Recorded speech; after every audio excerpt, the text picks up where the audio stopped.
आमच्या महाराष्ट्राची कन्या रामदेवराव यादवांची मुलगी अल्लाउद्दीन खिलजी पळवून घेऊन गेला. महाराष्ट्रामध्ये अंधकार पुढचे साधारणपणे 400 वर्ष महाराष्ट्र कितपत होता.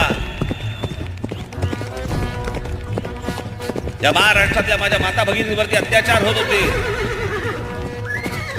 बलात्कार होत होते, मंदिरं पाडली जात होती.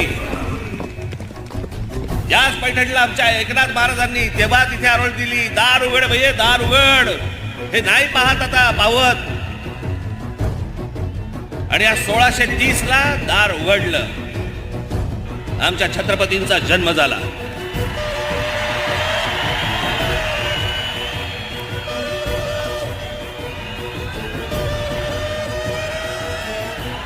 स्वाभिमानाने कसं जगायचं असतं आणि काय जगायचं